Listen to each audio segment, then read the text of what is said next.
stay up out the way, don't get your shit splat. Stop, let this shit slide and get your lick back. And get your lick back, get your lick back. If a nigga owe you something, ain't no chit chat. Better stay up out the way, don't get your shit splat. Stop, let this shit slide and get your lick back. And get your lick back. I feel like I'm JX. J-Way. I'm a perfectionist. Adderall got me restless. I'm gone. Run with a wild crew, they get reckless. Young boy, come up off that neck. Into the trends. See you, Lee, be the band. Good evening and welcome to another episode of Corner to Copa. I am here with my co-host. This is a special Sunday night edition of the show. We got the game going on right now, the Minnesota Twins, obviously against the Detroit Tigers on Sunday night, ESPN. And we're going to try to keep you up to date for those that are tuning in while the game is going on. A lot going on in Detroit sports, even outside of the Tigers. The Pistons have some spicy news, but we're not going to talk about that. If you want to hear my opinions on that, just check the YouTube. It's the last thing that came out. But Coach, how you feeling today on this Sunday evening? Man, another heater weekend as we are in prime summer territory here. Wearing it on my face currently. Yeah, man, the temperature's getting hotter and the Tigers continue to stay consistently good. And that might be underscoring a little bit, but their ability to continue to win series just, and we talked about offline, some of these series, when they lose a game, they get bopped pretty good. But then they stay resilient. They wake up the next morning and they've already forgotten about that game. They get right back to business. As we saw yesterday after they lost Friday night in a close, low-scoring game, they just came out and laid the hammer down yesterday. So off to a decent start tonight so far.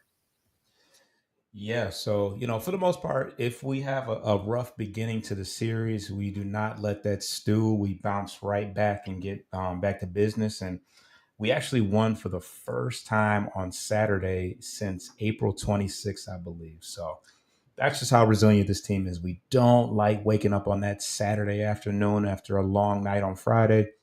But, we refuse to lose two in a row to the Twinkies. So the Tigers are currently 52-32 as we speak. Last I checked, we were 10.5 games up on Cleveland and also the only team in the division that is above 500. So good things right now. We won 2 of 1 against Oakland. Like Coach says, one of those games, I think we got shut out. I don't even know if we got beat real bad. Yeah, it was like 8-0. Okay, so yeah, we got shut out and we got beat up pretty bad. But we were able to take 2 of 1 from the A's, and then we have split the series so far with the Minnesota Twins. We'll see what happens tonight. Right now, it is 1-0 Tigers with our ace on the bump. So, we would have to assume that he's going to continue the strong outing that he's having right now and give us every opportunity to win. And he usually gets pretty good run support as well. But yeah, what were there any standouts for you this week that you can report on? Yeah, Casey Mize had a brilliant outing again. He is really kind of helped behind school with, the absence of Olsen. Montero kind of now on that yo-yo string up and down. Sawyer Gibson-Long kind of got touched up a little bit. For the most part, though, he's looked pretty good for the amount of time he was away, not pitching, probably, 18 months, something like that? A long, long time. So Casey Mize has been solid. Can't say enough about him. He's got 1 loss since May 1st, and only 2 in his 2 losses that he has. We're 65 calendar days apart. So he's not accustomed to losing, let alone pitching bad this year. So that's really good to see. In June, he's 3-1 with a 42 and a third innings pitched, only 16 earned runs with 2 more unearned, 4 home runs allowed, 41 Ks, 11 walks. It's a fantastic ratio, almost 4-1 there. 3.42 RA with a 1.37 whip. So he has allowed, decent amount of base traffic, but he's been able to maneuver around it. With the defense behind him and his ability to put guys out and getting some double play balls. And Zach McKinstry, he's looking to finish this month right around 300 after hitting a 330 April and a fairly down 200 in May. 25 hits with 4 walks. He's got 5 triples. He's continuing that triple train. Looking probably to hopefully maybe take that home for the American League. 2 home runs, 12 runs, 7 RBIs, and he's 7 of 8 from stealing bags.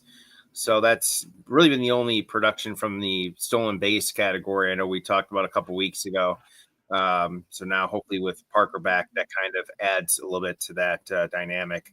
And Zach had 6 multi-hit games and had reached base in every game except for 4 heading into yesterday's game, which I know he did. So he continues to just be a professional hitter. Wherever you put him in the lineup, wherever he's out in the field, he's pretty much going to hit. So, and then briefly just to touch on Down, Flaherty continues to, not show signs of kind of getting together here. So not going to harp on that. We did last week.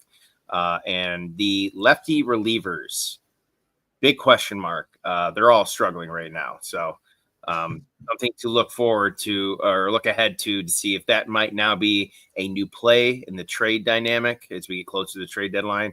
We'll see. Yeah, and McKinstry certainly got on base yesterday. He actually circled the bags yesterday. We had 4 home runs: McKinstry, Torres, Green, and Carpenter. And I'll just let you know that none of those were cheapies, even McKinstry's. There was that left field gap alley area. The ball was carrying. Some went out. I think who missed it? I know Perez missed one. That wasn't to that left center gap. That left center gap. But he missed a grand slam by inches yesterday. I want to say he cleared the bases. Maybe it was Torkelson. One of them just missed in the 5th home run, but that ball was carrying out there. I think Buxton hit one out there. A couple of the Twins hit one out there as well. But that's just the way Comerica Park tends to be in the during those summer months where the weather is nice. People complain about not liking to hit at Comerica Park, but I tell you what, every time I go to the game, I see a good couple home runs out there. So, not as much of a pitcher's park as it used to be, that's for certain. But guys that stuck out to me, obviously you said Carpenter. I think he's hit 3 or 4 home runs. I want to say he started the week with a 2 home run game, if I'm not mistaken. But hit a home run yesterday, hit one earlier just minutes ago today. So he has had an excellent week, all things considered. Perez continues to play well. I believe this was the week where he threw out 2 guys.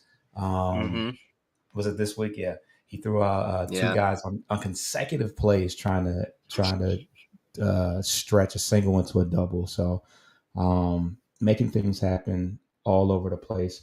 Torres continues to prove why he needs to be extended. He's been our most consistent hitter. Hit a home run yesterday, as I mentioned.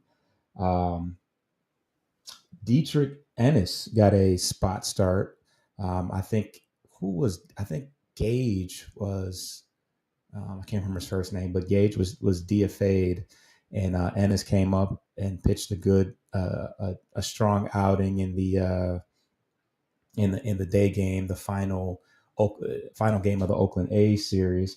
A former Central Michigan guy. I think he's played in, where did he play? Korea. He played in a couple places overseas before getting an opportunity. So that was a good opportunity for him. And the return of Matt Vierland. He returned yesterday, so I got a chance to watch him in person. He played center field, and I think he recorded at least 1 hit, but I know he had a sacrifice fly. The team converted quite well with runners in scoring position, and it certainly showed in a 10-run output. But yeah, all in all, a pretty good week. We are continuing to get more healthy. There's a lot of pitchers going in and out of the rotation. But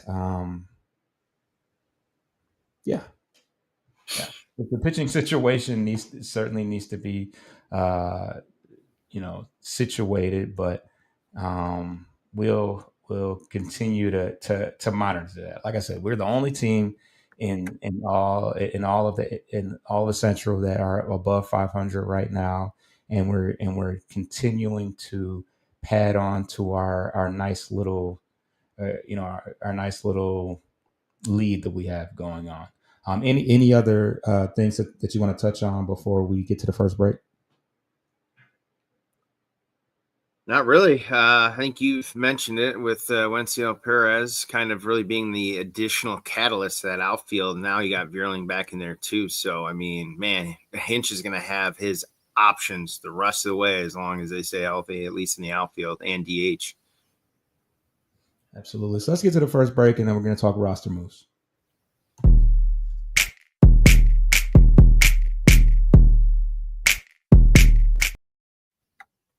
All right, Coach, take it away. All right. Well, we are expecting Reese Olson back at any day now, literally any day. We probably thought it was going to be earlier in the week, but he had finished a final rehab start. I believe it was either Tuesday or Wednesday with Toledo. So they said he just had to come back and answer some follow-up questions and just kind of pass some of the, metrics they use in order to clear him. So we expect him back any day and really help stabilize that rotation. Alex Lang threw a perfect inning in relief on the 26th, 2 Ks with Toledo. So that's a good sign. They'll continue to work him and probably see where his stamina can get to before they talk about activating him. My guess is probably not for at least a few more weeks or so because he's really hasn't pitched all year. So he's kind of has to get his spring training in too. With that as well, they also purchased a contract of, you mentioned, Dietrich Enns, and it was Matt Gage, the lefty that they optioned as a result. And as the aforementioned yesterday, Vierling was activated, and the corresponding move was Trey Sweeney was sent down to Toledo. Kind of figured that was going to be the case. Jake Rogers, although he's struggling and has options, can go down for 2 more years if they wanted to. Didn't make any sense really, considering there's really no one behind Dingler. So Sweeney is the odd man out. I think he needs to kind of figure out the bat down there. I think we could probably both say that as his glove has been, I would say, was respectable. It wasn't really anything terrible with it. He was better than he was last year. So there's some positives for that. But that's it for injuries and roster moves. All right. And the next segment we're going to talk about is the minor league report. There's always a lot to talk about, but I'll try to, wrap it up in a reasonable amount of time. First news to talk about is Jace Young has made a minor adjustment to his batting stance. So something to pay attention to, see if it makes any difference to what he has going on. He kind of had that herky jerk hand placement, and he's made it a little less exaggerated. So we'll see. There hasn't been a major uptick in production, but it's something to keep an eye on if he even decides to, stick with it, or if he wants to revert back to where he's comfortable. As far as Lakeland is concerned, obviously the hot name down there before he was injured was Bryce Rainier. But as I was kind of searching up on the minor league report, those are the guys that they're over at Motor City Metrics. They do a really good job of covering on the writing side and on the visual side the minor leaguers. But I found a guy by the name of Jackson Strong. When you talk about 5-tool players, we mostly talk about Max Clark, but Jackson Strong was actually drafted last year. He's 21 years old, and he could be the next guy to keep an eye on. He's obviously, pretty far away from making any major noise, but he made the top 25 over at the minor league report. He's 6'1", 185, so he's still got some size to grow into his frame, but he displays all of the other tools that are in baseball. Thus far, he's hitting 268 with 4 home runs and 30 RBIs. And me personally, I plan on keeping an eye on him just because, there's a lot going on in West Michigan, a lot going on at the Toledo and at Erie, but I need somebody to pay attention to down in Lakeland. Um, Erie had a pretty good week this week. Had some big offensive output. Jake Holton had a 3 for 5 day with 5 RBIs. He had several extra base hits, including a home run and a double. Troy Melton also had a strong outing. He went 5 1/3 with 10 strikeouts and 13 swing and misses. So Jake Melton is one of our top pitching prospects right now. Obviously, Jackson Jobe is out for a while, so I think Troy Melton and Jaden Ham are the top pitching prospects as of right now. McGonigal continues to hit the cover of the ball. He went 2 for 4 with 4 RBIs on Wednesday. He had an opposite field home run. Oh, he had a home run in that Wednesday game, and he also had an opposite field home run on Friday. He's just spraying the ball to all fields. You're starting to see that power tool display itself. In addition to that, I think Max Clark, if I'm not mistaken, hit a game-winning home run as well. Yeah, on Tuesday, he hit a game-winning home run. And this West Michigan team I think they won 21-4 yesterday. And, Jeez. yeah, it just wouldn't end. Like I'm getting these updates just nonstop, back to back to back. I don't even think they might have hit some home runs yesterday, but I hope. yeah, it's like after how does that even happen? But they just feel like that AAU team that's just stacked up, and it's just like really like why like just let us live, like let us breathe a little bit. I mean, they just poured it on yesterday. They scored 10 runs today, so they cut it in half. Still managed double digits, but they had 21 runs yesterday. Um, a guy by the name of John Peck. He's just quietly having a great year. Behind the Clarks and Briseños and everybody else in the world. He's hitting 296 with 7 home runs and 42 RBIs. He was drafted in 2023. You know, he's only 22 years old, but not nobody that's like ranked or anything like that. But just quietly, just adding to the onslaught of success. MSU Detroit fans to start writing the check, Chris. And you talking about for McGonigal? Oh, okay. Five viewers just popped up. Everybody must have just got the notifications or something. But yeah, in addition to that, what else we got going on? Looks like Alex Lang had another rehab start in Toledo. He's now up to Toledo. So if there's any indication of when we might see him, I'm thinking it's going to be pretty soon. Yeah, he's made it up to Toledo. He says he pitched a scoreless inning, 17 pitches, 9 strikes. Once again, he's had trouble with the control, so it's always emphasized how many strikes is he throwing. And he had 2 strikeouts to go along with that. Yeah. Oh, lastly, along with everybody else, John Peck, Max Clark, Pacheco, Briseño, a guy by the name of Peyton Graham, who also played in fall ball with Briseño, had a pretty good week as well. Let's see what we got. Anything on Reese Olson, Coach? You mentioned something about Reese Olson, didn't you?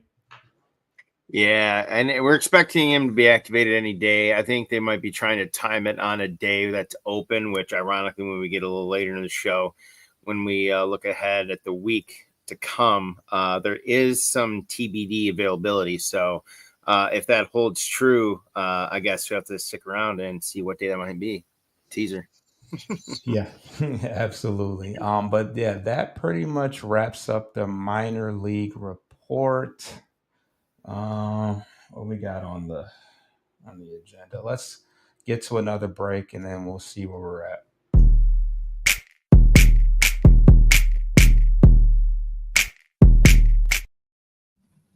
All right, let's get an update of the Tigers game. Okay, looks like the Tigers are still up 1-0. They're Baez had a leadoff double to right, and then Colt just went down looking after being ahead 3-1 on the count. So went out with Glaber up 0-1. All right, and yeah, go! Oh, what a catch! Oh, you're ahead of me. What a catch! Are you kidding me? He snow coned that bad boy. Well, what a time for a cold treat for this heat. Right. Absolutely. Wow, Uh, that was an incredible catch. I thought he was going to slam into the wall and it was going to pop out. who was it? I'm behind a little bit. Was it Buxton? Is Buxton playing tonight? No, right field, right. Whoever's playing right. Okay.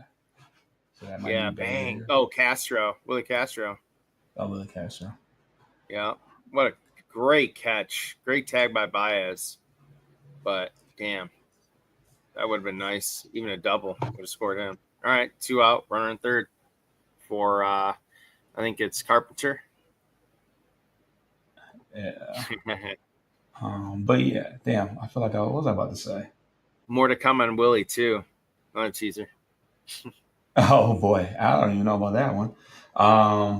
But yeah, so so we've been seeing a lot of Colt Keith in the at the hot corner as of lately.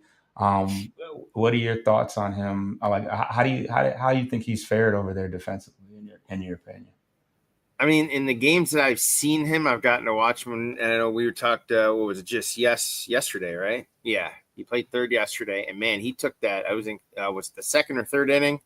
I texted in our group chat, and I was like, "Wow, that was an absolute one hop rocket that he fielded beautifully and made the throw, and whoever it was out by like 4 steps. It wasn't even close. So I mean, he looks fairly comfortable down there. I mean, to receive that kind of hot shot, I mean, they don't call it the hot corner for nothing. Literally, they get some of the hottest exit velos back at them usually if it's not towards short in the hole. So he looks good. I mean, if he can keep that up and become a little more stable there defensively, I mean, it'll be hard to keep him out of the lineup because as we went over last week, he's been having a really good last 40 days, slowly, continuously putting together some hitting streaks, on base streaks, nothing too much. He's shown a little bit of power lately. I think he finally hit a home run in like 35 days, 38 days, whatever it was the other week. He's had some doubles. I think he's seeing the ball better. Still chasing a little bit, but I think being in the leadoff role has kind of helped him out a bit. So I'm not too sure in any more detail about that. But yeah, no, I mean, he looks good. I like him a Yeah, I lot. mean, yeah, I mean, he's a lot more selective at the plate than Kerry Carpenter, who we had at that role. So, yeah, I think that it kind of, you know, it it's more suited for him because he will take his walks and get on base, and he makes a decent amount of contact. So it looks like, I mean, deservedly so. It looks like they're going to continue to, when there's a righty a righty pitcher, which, just a little caveat, Carpenter did record a hit against a lefty pitcher yesterday. Actually, it was Wentz, as a matter of fact. Yeah, Jory So Wentz pitched 3 innings last night or yesterday. yeah, it was crazy. Yeah, the other thing was that the starting pitcher whose name escapes me right now, but they just, it seemed as if their bullpen was taxed, and they just were like, "Hey, it is what it is. We're not going to visit you. Hey, get out of these innings because we're not coming to get you." So Yeah, yeah, he ended up going, I think, six or around six, and then they went to Wentz, and then Wentz went about 2-3 innings. So, um, Bailey but yeah, Ober. Bailey yeah, Ober was the over. Yeah, starter. the tall dude. He's like six Yeah, eight or something like that. Um, so yeah, I think he ended up giving up 11 hits before they finally pulled him. But yeah, Carpenter recorded a hit against Joey Wentz yesterday. Despite the fact that he hasn't hit for this past week he's hit for a pretty good average, but he made he robbed another home run yesterday as well from the opposite corner that he normally plays. He normally plays in right field, but I was like, who was that in left field? But it was Gary Carpenter. So, um, I might have to eat my words, or maybe his trade stock is just continuing to climb right now. I don't know. But as we talk about the hot corner, obviously Cole Keith is going to get some time there. I'm sure Matt Billing will get some time there as well. But do you find do you Is it? Could you ever find a time where you're like, okay, I'm content with the platoon option, or do you think that we should be going all in on a top notch bat at that third base position? I mean, now that they're healthy, and he's gonna get some more time. Stay in the park. Stay in the park. Stay in the park. Thank you, God. Don't lose it. He just almost overran it backwards, was on the warning track, and then had to take about 4 frantic steps in, battling that sun, but nice catch. Yeah, I mean, Parker's going to get he's going to get all the time he needs to figure it out. Because what he brings to the table defensively, you can't, I mean, put it this way, he'd have to be like 0 for his next 65 or something like that before they consider sending him down. So now that they're healthy, I don't mind it at all. I mean, you can alternate, you said, I mean, Colt, Parker, Carey, who I don't ideally like to hit leadoff there. They have plenty of options. Parker can bat the top, the bottom, 6 hole. Dingler has been anywhere between the 5, 6, sometimes 7. It's just third base. The inconsistency with Torkelson's average has slowly dwindled over the last 45 days or so. Still producing with some clutch hits and power, which absolutely has been needed. And I would say an overall better glove too, compared to last year where he made some critical errors a bit more. Hasn't really happened to him much this year at all. So yeah, I still think they're going for a bat. It's got to be a power hitting third baseman. That's the only spot I could tell right now that they need, unless, something falls from the heavens and they get the most, juiciest trade offer for a power hitting first baseman. So, but yeah, third base for me. Okay, so let's just put it out there. Alex Bregman. Obviously, this is a championship caliber player. He's got 2 World Series rings already. He's defended his position. I don't know how well he's defended his position this year, but overall, he's defended his position at a Gold Glove level, and he was excelling very well in Boston. But we know that Boston is currently bottoming out. I think they at one point this week they had lost 6 in a row.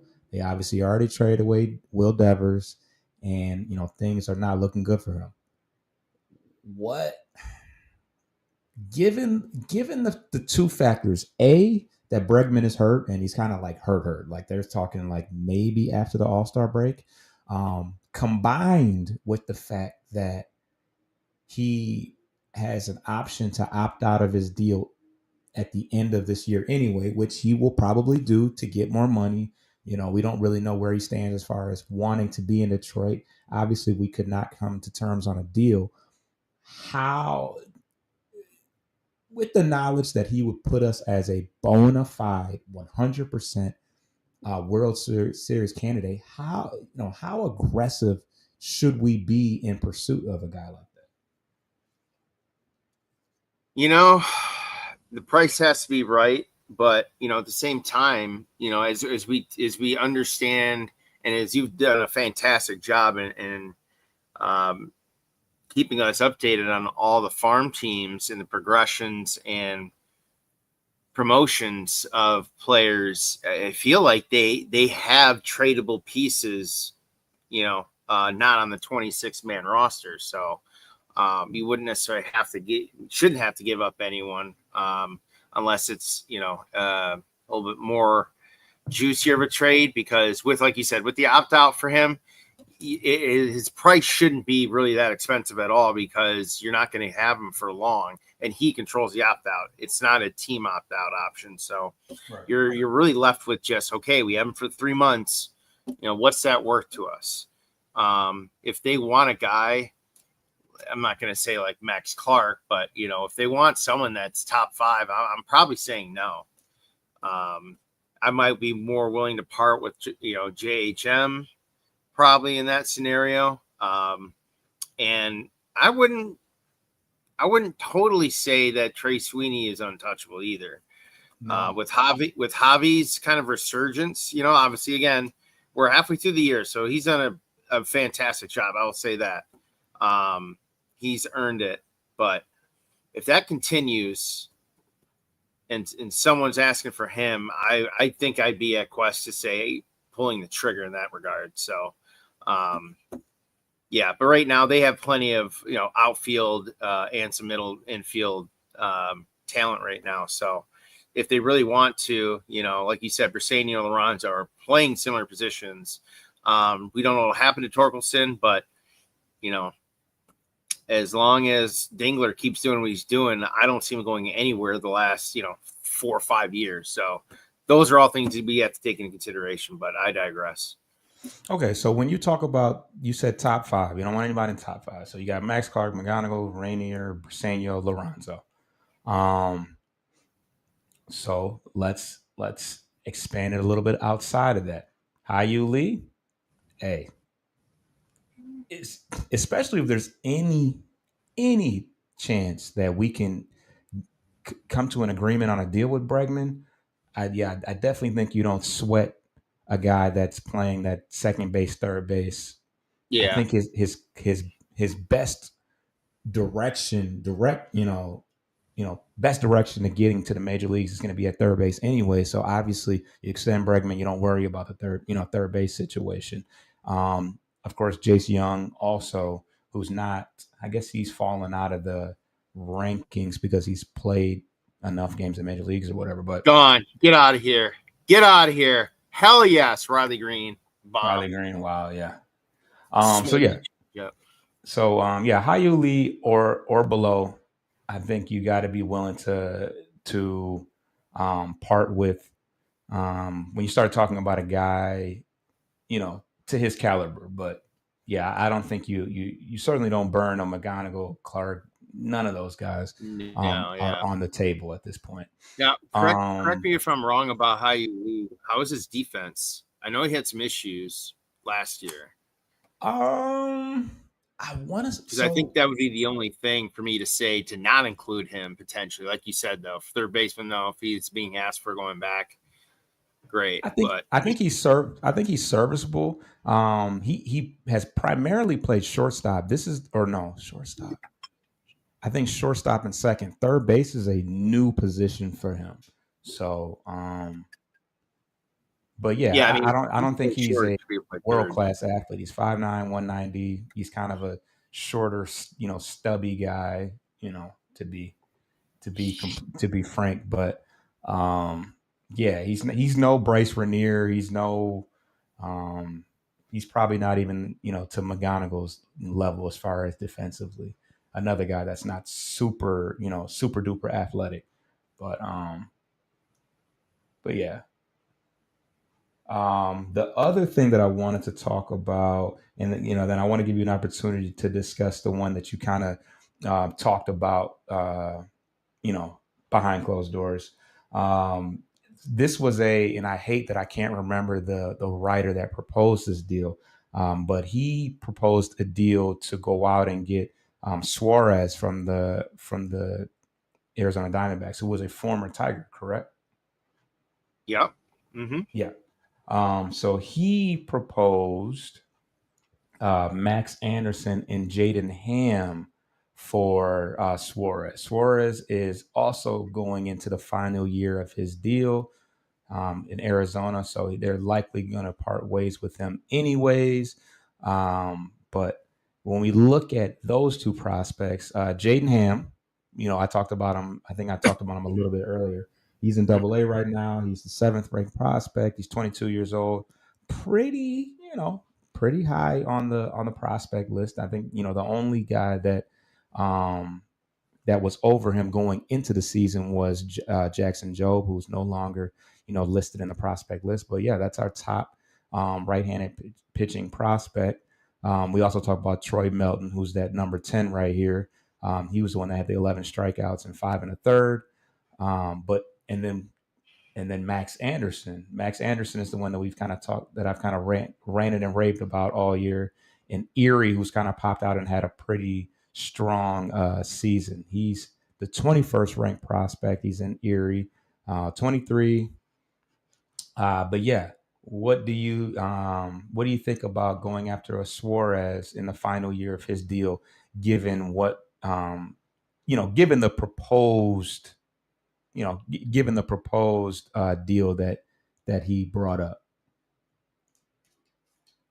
If we're only able to keep him as a rental and not come to an extension agreement, I think I almost want to say no.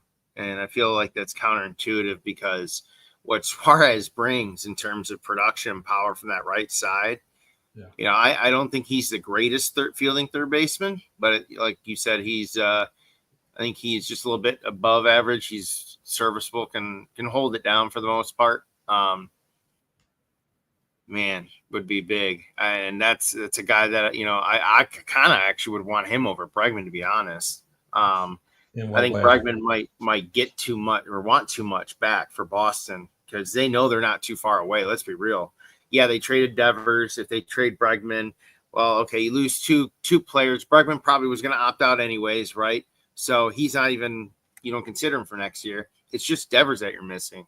So they got a lot back for Devers. So, I mean, they're probably going to want something similar for Bregman. But if we could get an extension approval prior to the, like a sign and trade with Suarez, and it's those two guys going the other way, I say yes.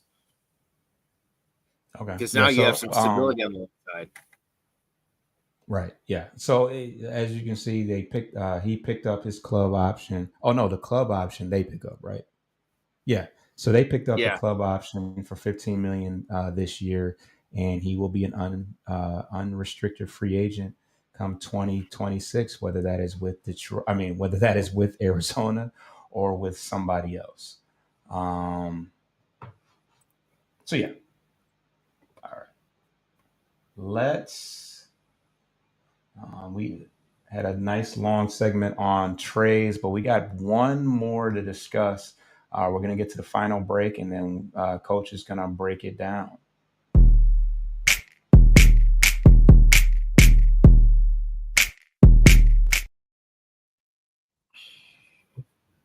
All right, Coach, give me one moment. Let's see here.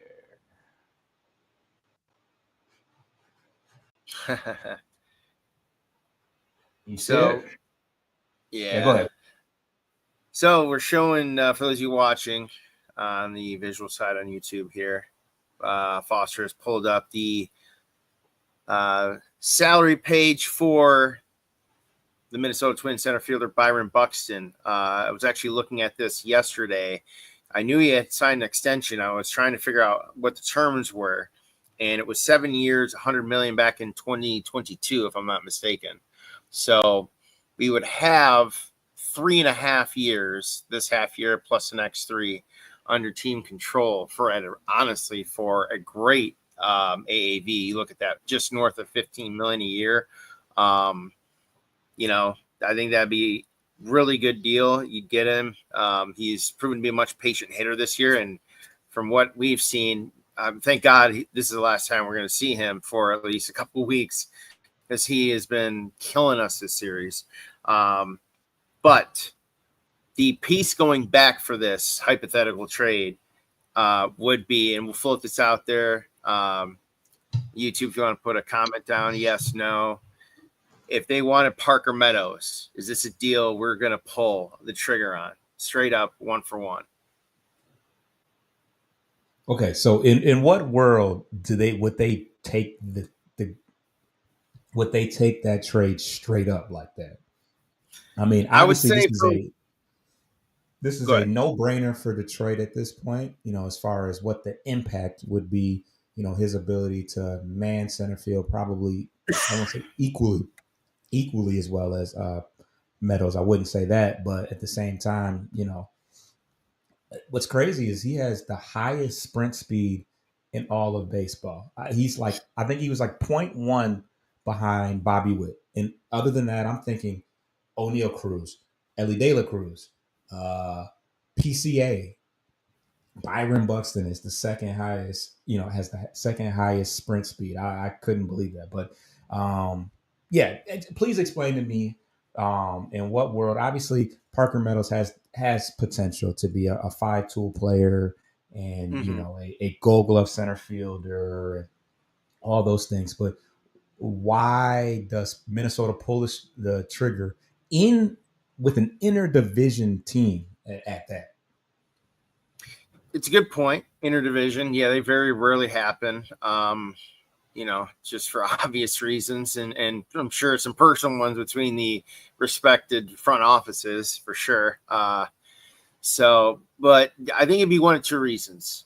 If they acknowledge, because let's be real, over the last month, this division has been bad. Tigers have been the only team really doing much of anything. The rest of the teams, remember, used to be about 5-6 games back, roughly, about 30, 35 days ago. We have a double-digit lead now. We are practically running away with this division. I'm not saying it's going to be a runaway win, not trying to jinx it or anything. All right, everyone relax. It's crazy. No, it's absolutely crazy. But for Minnesota, they would see it. Look what Cleveland did just last offseason, right? They made some preemptive trades for some salary cap relief in the future in order to lock up some other guys. And they had to trade, I believe it was Bo Naylor, right, to Arizona. So it was kind of a shocking move. But again, it wasn't an interdivisional trade. But, if Minnesota sees that this division is unwinnable and wild card just looks too hectic in front of them, too many teams that are better in better positions, this would be a way for them to kind of retool on the fly. Like you said, Parker's a 5-tool guy, Gold Glove caliber for sure. Damn near as good coverage out there as Byron, but they get some cap relief. They can kind of focus on some other players, maybe look to bring in a different name from another team at a different position and still keep Parker for a few more years that he has the team control under. It could be a good move on their part too, to still be competitive, but also save some money in the long run, because Parker sure as hell ain't making over $10 million. So they would enjoy that benefit of that trade as a result. And Detroit gets a guy that, they're on the last third of previous team's extension at very friendly terms. So I think that would be a win-win for both in that regard. Yeah, $14 million for probably one of the better hitters in baseball right now. It certainly would help if Parker wasn't hitting 130 right now. That's my whole thing. Like the recency bias of just what's going on right now. It's like Minnesota fans would jump off a bridge if they saw if something like that happened. I think, but um, you know, yeah, I think we'd have to sweeten the deal with something else. Even, hey, we'll take Malloy with that, and I think the Tigers still Yep. probably do it, but yeah, I think that it would be a movie in Detroit if we can make that happen. And I guess you just take the risk of his injuries. I think now that part of it is what is what gives us a bit of the risk, us a bit of the burden, is the fact that Buxton has been plagued by so many injuries. Um, so And yeah, Parker's been hurt twice each of the last 2 years so far. So right. Just Which once again, I just like that's another reason Minnesota's like, are you kidding me? Like this guy hasn't played a full, season. So, but I love the sound of it. Certainly after the way he, the way he played this weekend, because he hit a couple moonshots, especially on Friday. That one was just Yeah, disrespectful. How hard? I mean, those were some who thanks. was that? Mize? No, who pitched on Friday? It It was wasn't Casey, Mize. I thought.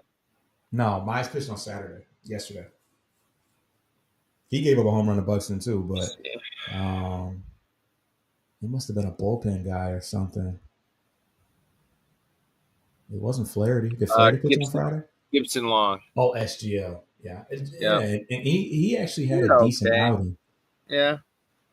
5 1/3, 4 hits, 3 earned runs, 77 pitches, 5 Ks. Not bad, but And that was a 3-run home run, if I'm not mistaken. So I want to say he gave them all up on on one swing of Yeah. the bat. And I think that there was, not to shoot him any excuses, but I think he kind of got shafted on a call or something like that. But at any rate, Byron Buxton, let's make it happen. Oh, Minnesota Uh, just ended the no-hitter. oh, see, I didn't even know. I Yep. didn't even see how you did a good job of keeping that low key. Oh, I did check. I thought it could have been a walk. That's why I missed the at-bat, but that's all went on. But he's got a 2 outs, 0-2 count runner on first against Lee. You're going to bury him with this fucking changeup probably. Let's see. Nope, high heat. Holy crap. Oh, that was a full foot above the zone, probably collarbone high. He just helicopter. But okay. So before we get into the probable starters, are there any other things that you needed to touch on, topics? I don't want to hold people too long as we do want to watch the conclusion of the game, but what we got going on? Yeah, so we'll do quickly around the league here. I know we've kind of been more hyper focused on ourselves, and rightfully so. As we get a little bit closer to that trade deadline, as talks become a little more fever pitch here for those that are in the hunt, we'll take a quick look around the league. This was written as of yesterday, so some of these stats may be a little off from yesterday's game and earlier today. Brewers had been hot, man. Heading into Saturday, they were 2 games back of the Cubs, who are having an equally fantastic year. So I will have to redact my interest in Freddie Peralta as a possible starting pitcher that I was looking at for us to make a trade offer for us. Now they are right back in the hunt. 8-2 in their last 10 games. The Dodgers have increased their lead in the NL West to 6.5 games. And as we mentioned about Eugenio Suarez, is Arizona now transitioning to be sellers? They're third or fourth in that division. They're still a few games over 500, but that division is just murderous, and they're really far behind.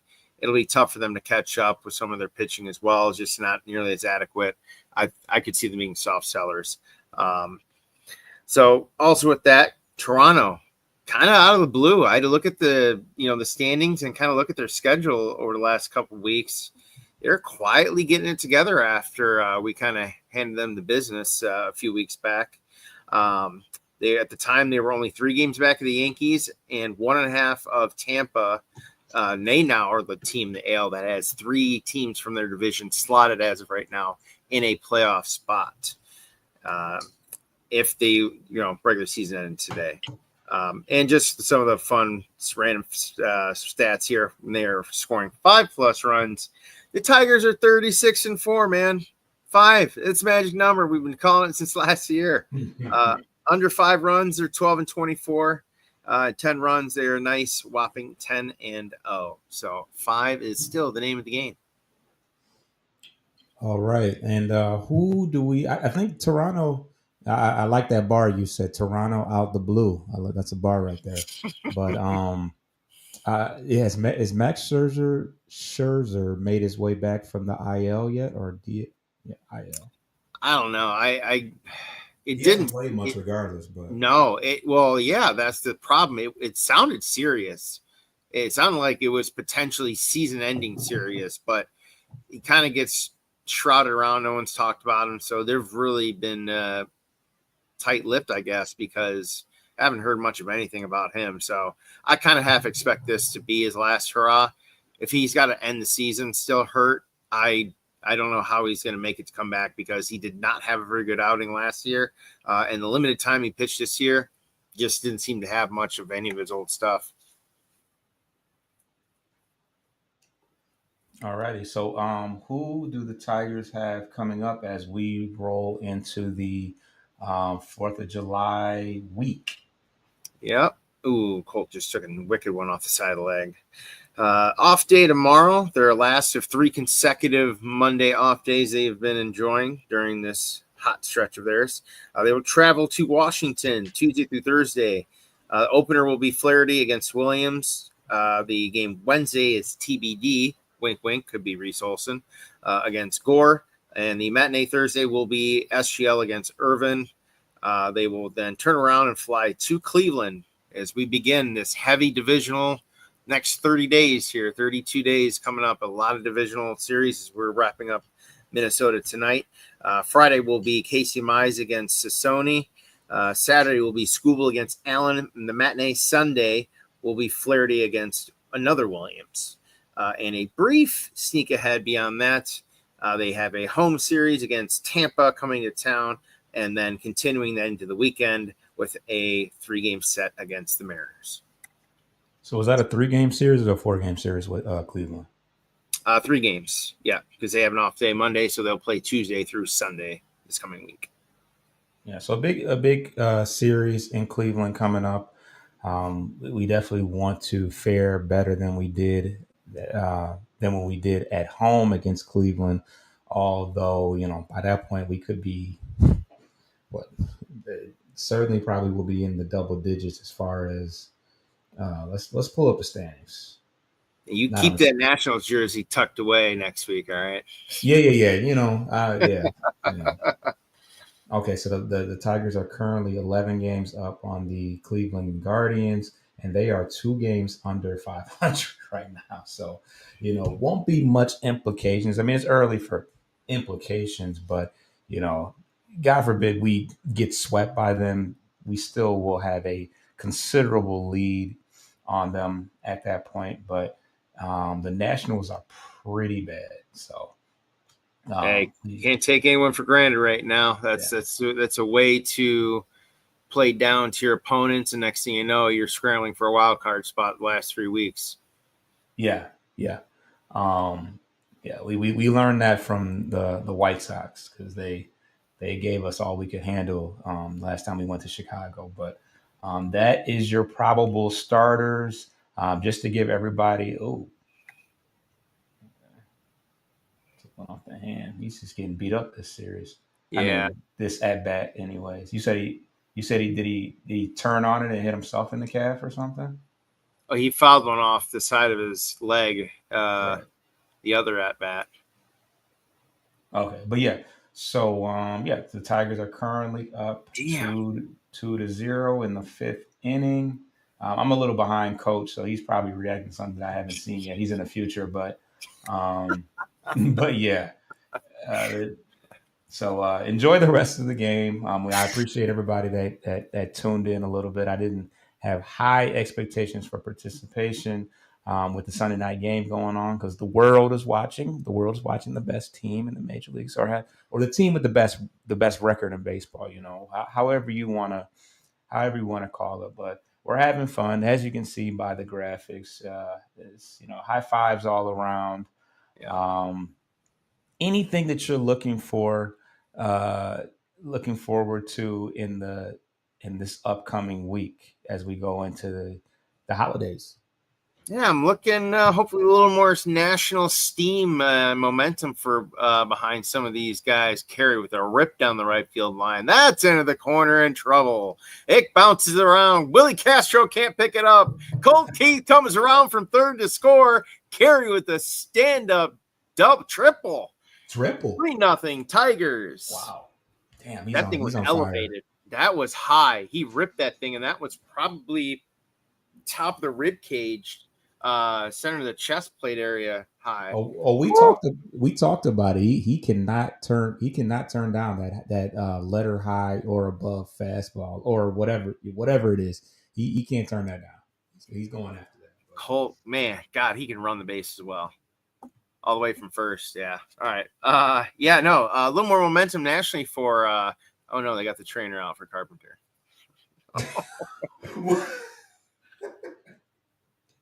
It's not funny, but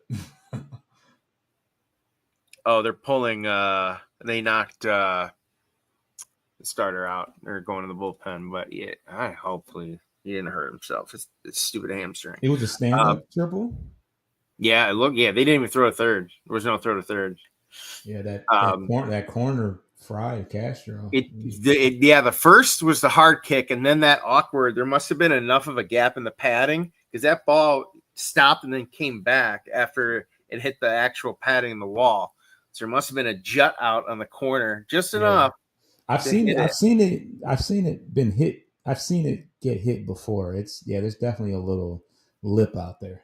It reminds me of the old Joe Louis boards, how lively they were. Yeah, Yeah, Parks sorry, but Firing yeah, off. It looks man, we like. keep getting distracted here. A little more momentum for some of these other guys to get in the All-Star game. We kind of pretty much shoe in Gleiber, Riley, and Scooble unequivocally are going to be All-Stars, but guys like Will Vest, I think are deserving. Javi is getting crazy amount of votes as a center fielder. I think right now, I think he's in as the second or backup, but I mean, that's crazy. I think Dingler was third. I'd like to see him get in as the backup, if not as a write-in. So, I mean, there's plenty of guys here that have played well this year that are deserving of it. I know Scooble's gotten some votes. I just don't know if he'll have enough to get in there. That's actually kind of crazy. He's not like a shoo-in. And not in the votes I saw like way early in the beginning of the week. I'd have to take another look to see what they were at, but they announced basically like the starters or like the top four outfielders. They took starting three plus the highest fourth, and then they'll go to the next stage for voting for the backups. Then I don't know if the fans still vote in like they do the final vote in for the one for each league. The whatever man it is. I know they've done it like that in the past before. So they got a couple of different stages, but I think we'll get into it more next week. But I think there's a bigger problem in that you've got, because it's all fan voting for the most part, 90+% of it, you get guys that are benefiting in a big market that probably aren't having a great year, that probably shouldn't deserve it over some guys that are producing the numbers, but because it's fan voting, you get more bias involved.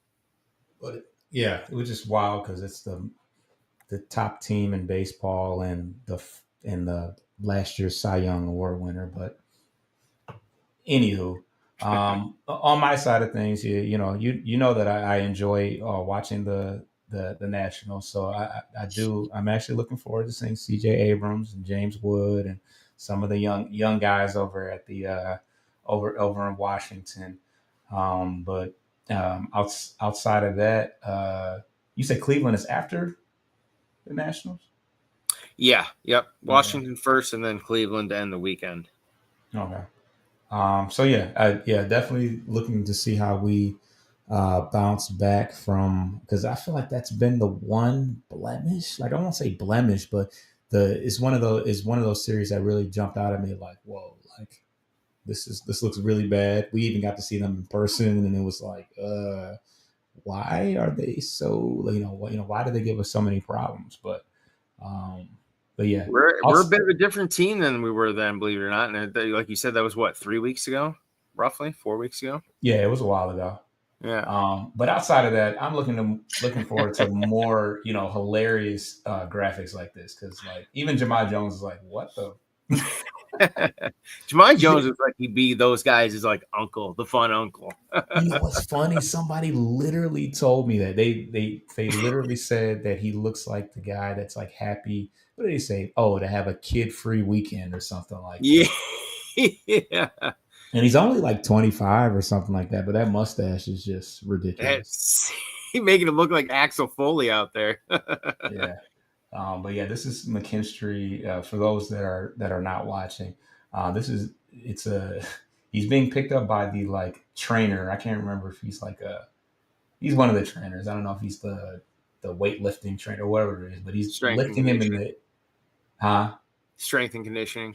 Yeah, strength and conditioning. I want to say that's what his role is, but he's picking him up like on some like Titanic. He looks like McKinstry's doing the Titanic. But yeah, this is why this is a key indication as to why you needed to subscribe on YouTube at Bleachers to Speakers, so you can see all the ridiculous pictures that I post in the background. But yeah, outside of that, something ridiculous happened. I'm guessing, but Carey is hurt. They took him out. It's his hamstring. They showed the replay of the full one, him coming out of the box. He got 2 steps out of the box. He was already grimacing and really he was struggling to run there. That did not look good. And somehow he still got the third. I don't know. That's wild, but he didn't even need to slide, but he did, and he immediately was grabbing his hamstring. So So we'll see. He's obviously having Ah! a ridiculous week, um, but yeah, subscribe to Corner to Copo on all audio aggregators. We might have some breaking news as far as a roster update with Mr. Carpenter, but we will wait and see about that.